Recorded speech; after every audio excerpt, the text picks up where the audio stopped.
The rain hammered Seoul like divine punishment, cold and relentless, washing the blood from the Hangang Bridge's northern railing, where The Han body of the Si-woo traitor, stood with a Glock a man 19 who'd once called him still warm brother, in his hand, floated somewhere beneath the black water, weighted down with 40 kilograms of industrial chains. He felt nothing. He hadn't felt anything real in 6 years, not since he'd woken from the coma to find his wife gone, his body broken, The doctors and had his said he was empire a on the medical verge of miracle. collapse. Si-woo knew better. Miracles didn't come back hollow. The rain plastered his Tom Ford suit to his body, W8000 worth of Italian wool now ruined. But he didn't move. Seoul's skyline glittered like shattered glass, a city of 10 million people who had no idea that the man who controlled their underground economy He'd done the math. was debating whether to people put the dead gun by his in his hand own in 6 mouth. years. W900 billion laundered through 14 countries. Zero His finger reasons found to the keep trigger. breathing. Wait. The voice was small, female, accented. Nigerian, 50 maybe. meters away, a woman Si-woo's climbed head over the turned by railing. instinct. She was tiny, maybe 160 centimeters, curves hidden beneath a Her soaked dark office skin dress gleamed under the bridge lights, and even from this distance, Si-woo could see the scars. Burn scars, the kind Covering of the left damage side that of her spoke of face from fire and temple to screaming jaw. and skin melting like wax. She stood on the wrong side of the railing, gripping the wet metal, staring down at the water 60 meters below. Her whole body shook. Si-woo's hand dropped from his gun. Something inside him cracked open. Not empathy. He didn't have that anymore. He But knew the look on her recognition. face, the mathematics of despair. The way someone's shoulders curled inward when they'd decided the world was better off moved. without them. His dress shoes slapped against wet concrete. 30 meters, 20. He was fast. Years of violence Her had hands made his loosened body on a the weapon. railing. Don't, Si-woo said in English, his accent sharp and cold as a knife blade. She turned. Her eyes, beautiful, the kind of warm brown that looked like melted chocolate, went wide with shock. Go away, she said. Her voice was rough, destroyed by crying. This has nothing to do with you. Jump and I'll drag you out, Si-woo said flatly. You'll survive with broken legs and a punctured lung. It's not as clean as you think. She laughed. The sound was broken glass in his ears. Why do you care? I don't, he said honestly.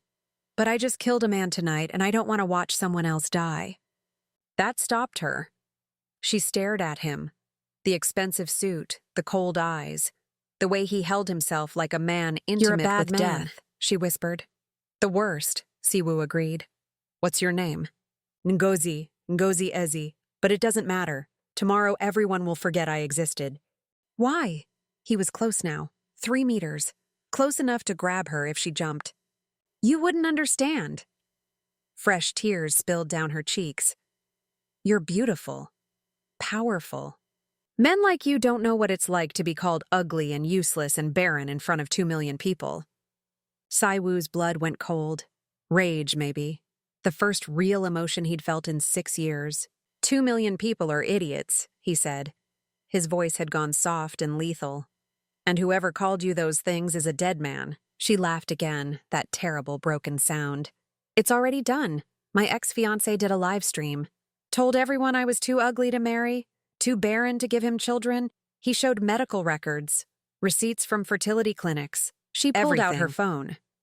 The video showed a party, expensive decorations, champagne, people in traditional Nigerian A clothing. man, Handsome, arrogant, stood in front of a camera holding papers. I can't marry this woman, he said. Look at her face.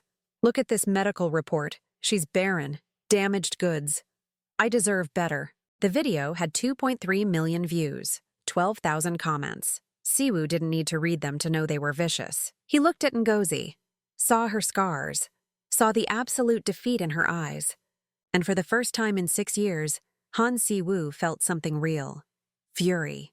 Not the cold calculation he used to This murder was personal. traitors. The kind of rage that burned through the hollow place where his heart used to be. What's his name? Si-woo asked softly. Obina Okiki. Her voice was dull. Why? Because I'm going to kill him. Si-woo said it the way other men said I'm going to the store. And then I'm going to destroy every person who commented on that video. Every single one. Ngozi stared at him. You... what? Get down from there, Si-woo ordered. He held out his hand. You're insane. Now. Yes, but I'm also the most dangerous man in Seoul, and I just decided you're under my protection. So get down before I drag you down. She looked at his hand, at his face, at the bridge railing. Siwoo could see the moment she made her choice. Not to live exactly, but to see what happened next. Her hand, small, trembling, cold as ice, touched his. Siwoo pulled. She stumbled forward over the railing automatically and collapsed and against his chest. Something that shouldn't exist. A curve, slight, barely noticeable beneath the wet dress. His mind cataloged facts in milliseconds. Curve. Medical records showing infertility, public humiliation for being barren. But a body that was unmistakably pregnant, he said flatly. No, She couldn't finish the lie. His hand pressed across her stomach. Don't lie to me. Tears streamed down her face. I don't know how. The doctors said I was infertile, and I don't know. Her bag had fallen, contents spilled, wallet, keys, and a white envelope with a hospital logo.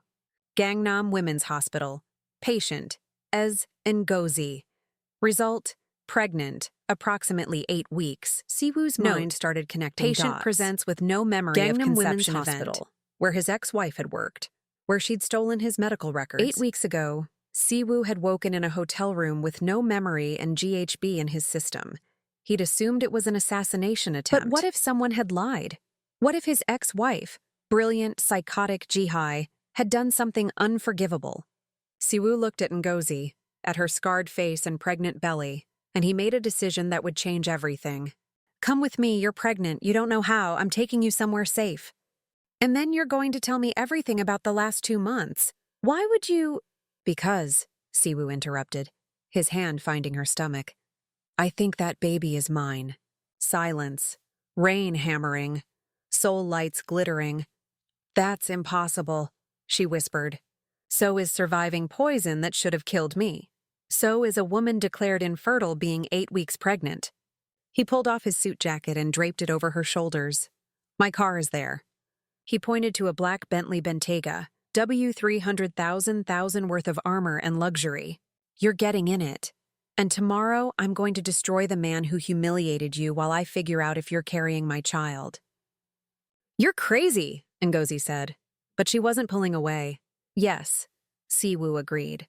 But for the first time in 6 years, I'm crazy about something other than revenge. He opened the passenger door. Warm air spilled out, heated leather seats, the scent of new car and old money. What if the baby isn't yours? Ngozi asked. Siwoo looked at her scars, her strength. Then I'll still destroy everyone who hurt you. But something tells me I'm right. And if I am, you just became the most important person in Seoul. They pulled away from the bridge. Where are you taking me? Ngozi whispered. Home. I don't have a home. Obina kicked me out. Siwoo's hands tightened on the steering wheel. You do now. Mine. I control $900 billion in assets. I have 400 men who would die at my command. And right now, all of that belongs to you until I figure out what the hell is going on. He reached over, found her hand, threaded his fingers through hers. You don't get to die tonight, Ngozi Ezi. You're mine now, and I protect what's mine. Her phone buzzed. Another notification, another 1,000 comments calling her ugly, barren, worthless. But Siwoo's hand was warm around hers, and for the first time in weeks, Ngozi felt something other than despair. She felt dangerous, like maybe she'd just been claimed by a man who could burn the world down. Neither of them knew that tomorrow, Obina Okiki's social media would be deleted, his bank accounts frozen, his medical license revoked, his life systematically destroyed in ways only a man with $900 billion and no conscience could accomplish. Neither of them knew that in a hospital across town, a woman named Ji-hye was watching security footage of the bridge and smiling. Neither of them knew that the baby in Ngozi's womb was about to start a war. Siwoo's penthouse occupied the entire 47th floor of the Avenue Tower in Gangnam. $15 billion worth of bulletproof windows and a panic room. Ngozi stood in the living room wearing Siwoo's shirt because her dress was in the dryer. The shirt fell to her knees. Armani probably cost more than her entire year's salary as a forensic accountant. Siwoo emerged holding a laptop. He'd changed. Black t-shirt showing arms roped with muscle, bare feet. Without the suit, he looked younger, Dangerous in a different way. Like a caged leopard pretending to be domesticated. Tell me about Gangnam Women's Hospital, he said. Her stomach nodded. How did you— That hospital is where my ex-wife worked. Where someone stole my genetic material 6 years ago. Ngozi gripped the sofa. You're— What? Siwoo opened the laptop. I was poisoned by my wife 6 years ago. Ricin mixed with tetrodotoxin. I spent 2 years in a coma. The doctor said the toxins destroyed my reproductive system, permanent sterility. He clicked to another page. But someone lied. Someone froze my sperm before the damage became permanent. And 8 weeks ago, someone used it. That's impossible. I was a patient there, but I never agreed to— Neither did I. Siwoo's jaw was carved from stone. But we both woke up in hotel rooms 8 weeks ago with no memory and GHB in our systems. Date rape drugs. Ngozi's hands went to her stomach instinctively. You think someone drugged us and implanted an embryo in you? Yes. Siwoo pulled up financial records.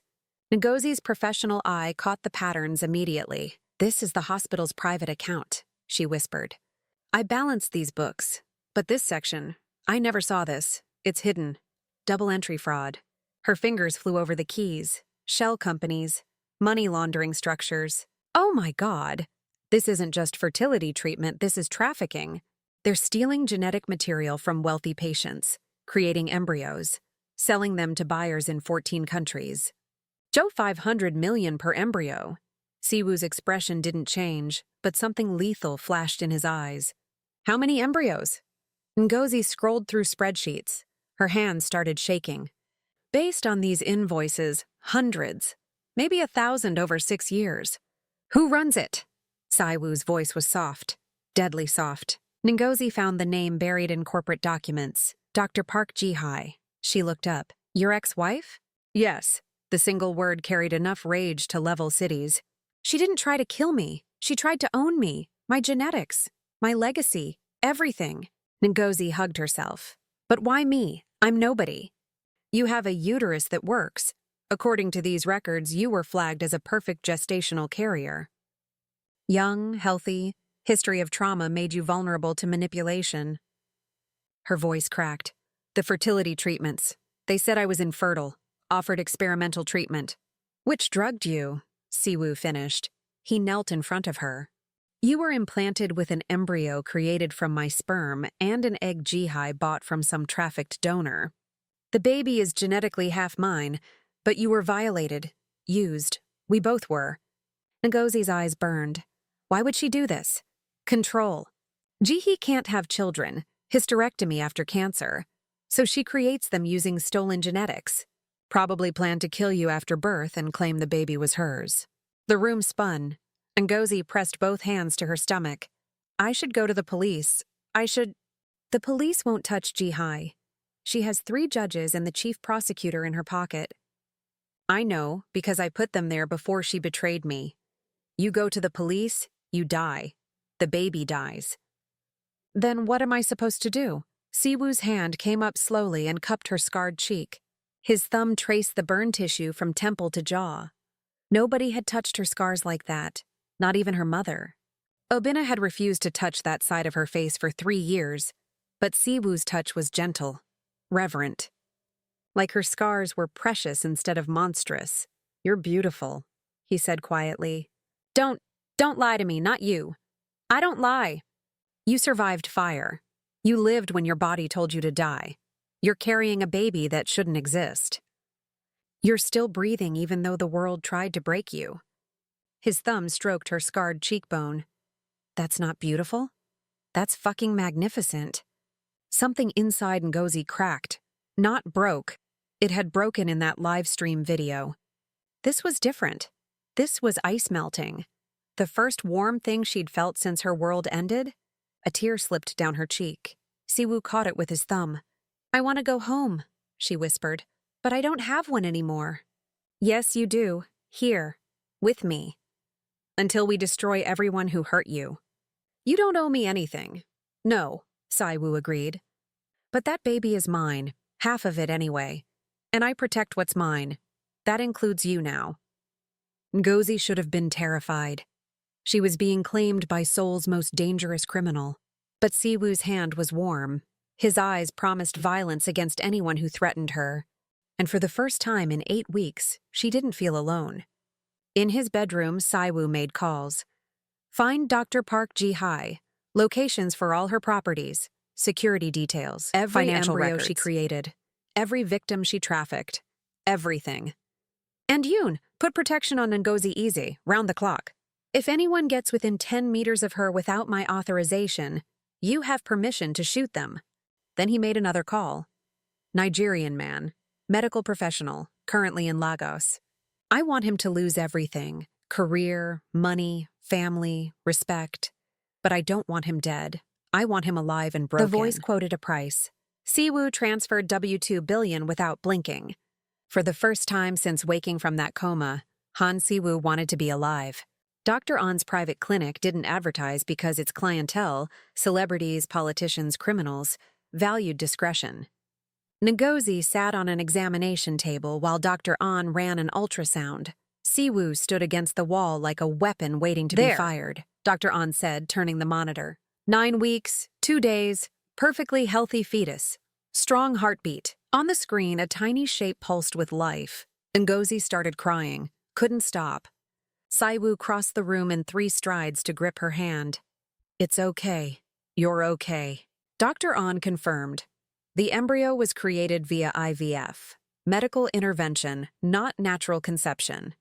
And Ms. Ease, you're not infertile, never were. Someone lied to you. Probably to make you desperate enough to agree to experimental treatment. Rage exploded through Ngozi. Obina. He kept pushing me to get tested. He recommended that hospital. He was working with Ji-hae, Siwoo finished. She needed vulnerable women. He delivered you.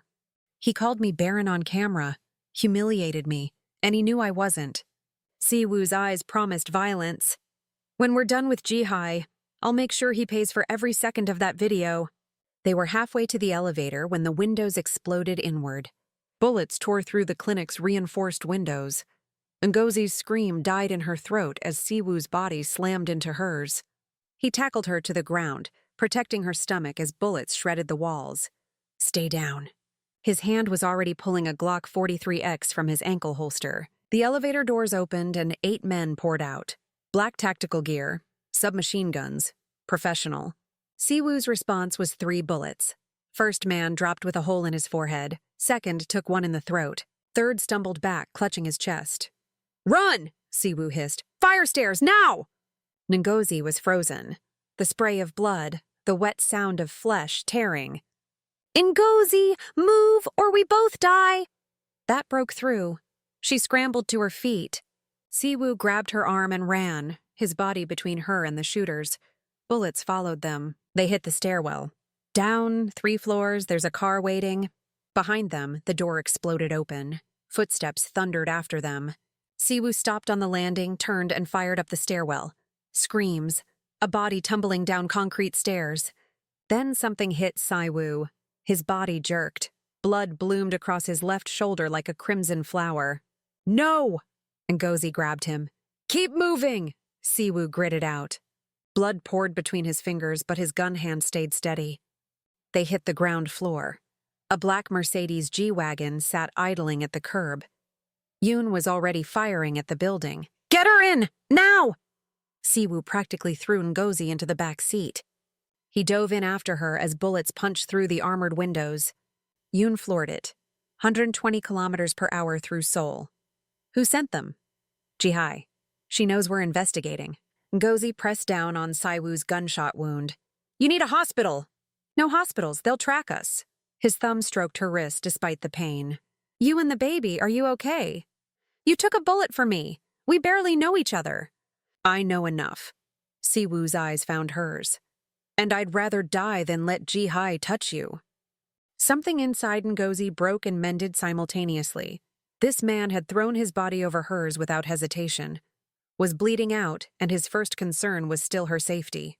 Why? The genetic tests take 3 days. Why risk your life? Because the moment I pulled you off that bridge, you became mine. Siwoo's eyes were dark, infinite, completely certain. Test results don't change that. That baby has my protection whether it has my DNA or not, and so do you. They reached the safe house, a fortified apartment in Itaewon. A doctor was waiting. Siwoo was on a table in a surgical suite within minutes. Yoon guided Ngozi to a sofa. Let Dr. Kim work. Her hands were covered in Siwoo's blood. He saved my life. He took a bullet for me and my baby. That's what he does, Yoon said. Mr. Han protects his people, and you're his people now. A scream from the surgical room, Siwoo's voice raw with pain.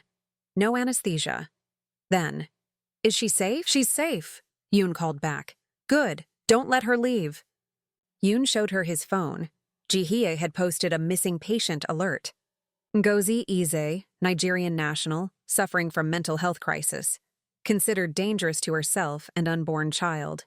She's painting you as crazy, Yoon said, building a legal framework to have you committed. Once you're in her custody, you disappear. The baby gets delivered. You get cremated with a fake death certificate. The surgical door opened. Siwoo stumbled out, shoulder bandaged, face pale. He crossed to Ngozi, pulled her off the sofa, his good arm wrapped around her waist. You're okay? Me? You got shot. Siwoo kissed her, not gentle, desperate. His mouth claimed hers like a drowning man finding air. Ngozi froze for 1 second, then something ignited. Her hands gripped his neck. She kissed him back with everything. When they broke apart, Siwoo's forehead rested against hers. I thought I was going to lose you. When those bullets started flying, something inside me broke. You took a bullet for me. His hand found her stomach. We need to leave Seoul, tonight. Jihye has police looking for you. We have maybe 6 hours. Where do we go? Jeju Island. I have a property there, fortified, off-grid. Jihye doesn't know about it. I bought it after we divorced. $8 billion worth of fortress pretending to be a home. The safe house on Jeju sat carved into volcanic rock, overlooking black sand beaches. Ngozi stood on the terrace 3 days later, watching the East China Sea turn silver under moonlight. Her hands cradled the slight swell of her stomach. 13 weeks now. The baby was the size of a lemon. Inside, Siwoo was on the phone. Korean phrases Ngozi was starting to recognize. Find her. Kill them. No witnesses. In 3 days, he'd dismantled 2 of Jihye's shell companies, frozen $400 million of her assets. Obina's medical license had been revoked. His clinic shuttered. His family had disowned him after leaked photos with 3 mistresses. Siwoo's arms wrapped around her from behind, his hand finding its familiar place over the bump. Can't sleep? Genetic results come tomorrow. Are you afraid? Terrified, Ngozi admitted. If the baby is yours, I'm carrying the heir to a criminal empire. I still protect you either way, that doesn't change. She turned to face him. Why does a stranger's baby matter to you? Siwoo's expression shifted. Something raw flickered behind the cold. Because I've spent 6 years being dead. Walking, breathing, killing, but not alive. Then I saw you on that bridge, and I felt rage. Real rage. The kind that means something inside you still works. His hand traced her scarred cheek. You made me feel human again. That baby is proof I can still protect something instead of just destroying. A tear slipped down his face. I know it's insane. We barely know each other. But Ngozi, I'm falling in love with you, with your strength, your scars. The way you stood on that bridge too stubborn to actually let go. I don't deserve you, but I want you anyway. Ngozi's heart shattered and rebuilt. You're insane. But so am I, because I'm falling for you too. She kissed him, gentle, a promise instead of a claim. The baby is mine, Siwoo said with absolute certainty. I can feel it. We'll know tomorrow. Doesn't matter. Mine or not, I'm going to love this child. And I'm going to love you. Yes, if you'll let me. She whispered. I'll let you. Her phone buzzed. An email from Dr. An. The genetic results came early. Siwoo read it again. His expression went carefully blank. What does it say? He turned the phone toward her. Genetic analysis. Confidential. Paternal match. 99.97% probability. Han Siwoo. Conclusion. Fetus is biological offspring of Han Siwoo and unidentified female donor carrier. Ngozi. You're the father, she whispered. Yes, and you're carrying my child. But I'm not the biological mother, some other woman's egg. I'm just the mother, Siwoo interrupted fiercely. Biology doesn't make a parent. Love does. You're the one carrying this baby, protecting it. That makes you the mother. End of discussion. Ngozi collapsed into his chest, sobbing. Relief, terror, joy. We're having a baby, an actual baby, together. Yes, and we're going to keep it safe. Love it so much it never doubts it was wanted. His smile turned dangerous, and Ji-hai made 2 mistakes. She stole my genetics, and she hurt you. For that, I'm going to dismantle her empire until there's nothing left but ashes. 48 hours later, Ngozi walked into Seoul Central District Court wearing a W15 million Dior maternity dress, carrying a flash drive with evidence to destroy an empire, 17 weeks pregnant, the bump visible, a target. Siwoo moved behind her like lethal shadow, shoulder holster carrying 2 Glocks, 12 armed men in formation. The courthouse went silent, whispers spreading. That's her, the barren woman, the crazy one. That's Han Siwoo, the Ghost King. Ngozi lifted her chin. Let them stare. She was done being small. Ji-hee sat at the defendant's table in ivory Chanel. When their eyes met, she smiled. Cold, reptilian.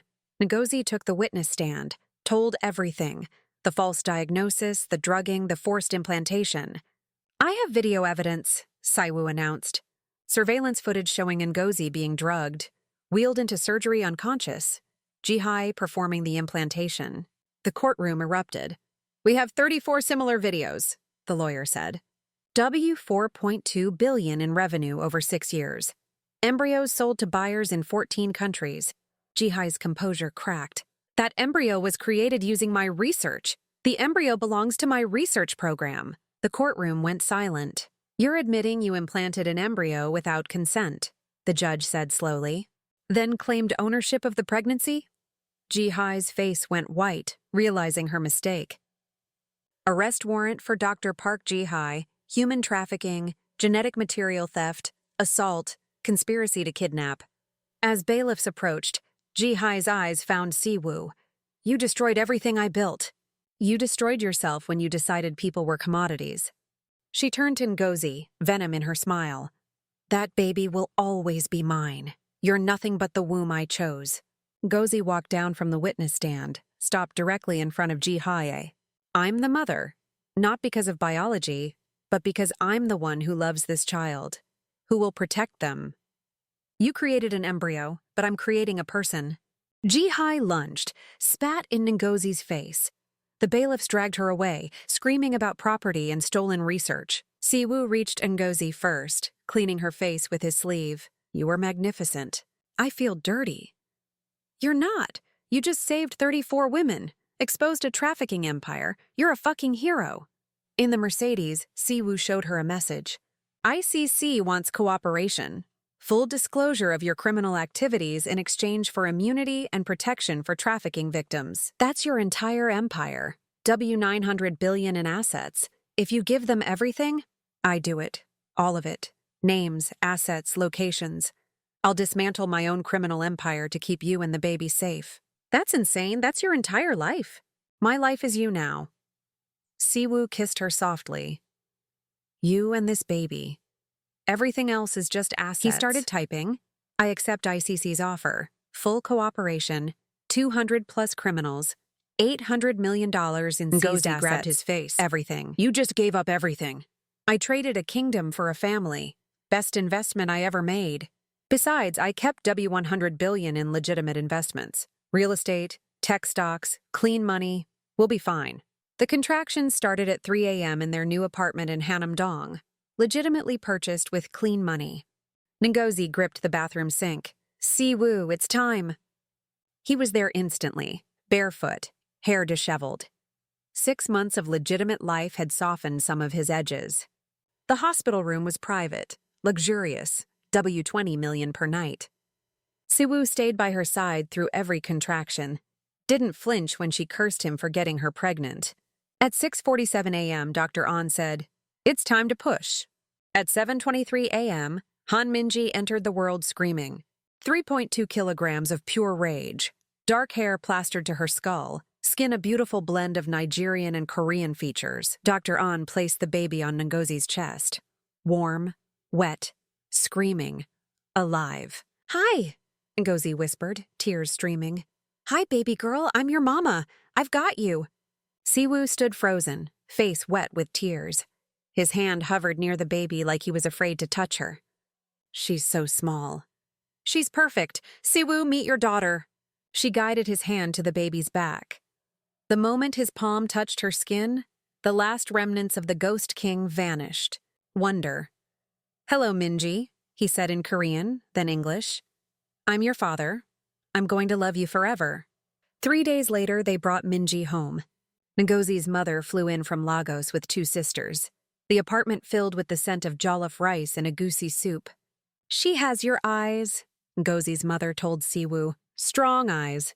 At the Igbo wedding 2 months ago, he'd worn traditional attire, coral beads, embroidered agbada. Knelt before her mother, promised to honor her daughter forever. That night, Ngozi stood on the terrace, watching Seoul's lights. Siwoo's arms wrapped around her. "Thinking about the bridge? Where we almost died. We should have jumped, but we didn't." She turned to face him.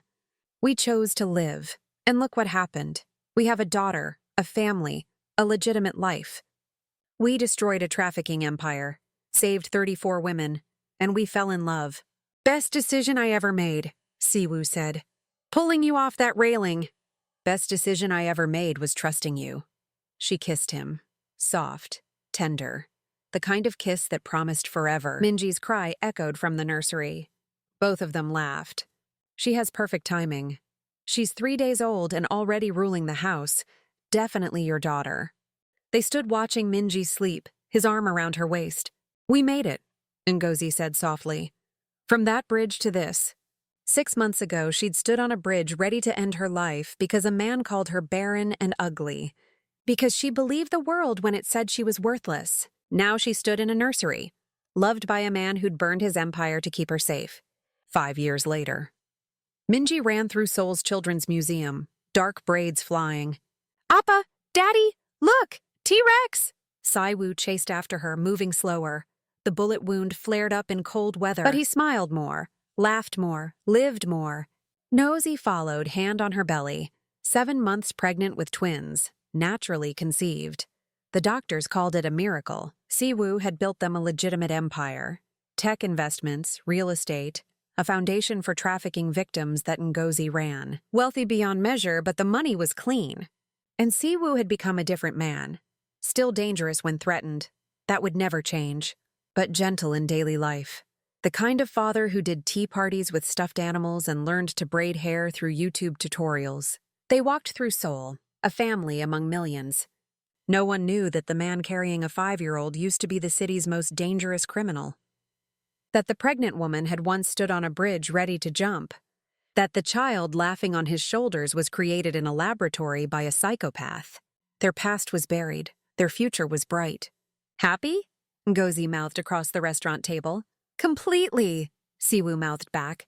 6 years after that rain-soaked bridge, Han Siwoo and Ngozi Easy had built something neither thought possible. A family, a future, a love strong enough to survive laboratories and trafficking and bullets and courts. They'd been called barren, ugly, worthless, damaged, but they'd proven the world wrong. The end. From that rain-soaked bridge where they both sought death to a life overflowing with love, family, and redemption. This story was about survival, resilience, and the transformative power of choosing life when everything tells you to give up. Remember, your scars don't define your worth. Your past doesn't dictate your future. And sometimes the most beautiful love stories begin in the darkest moments.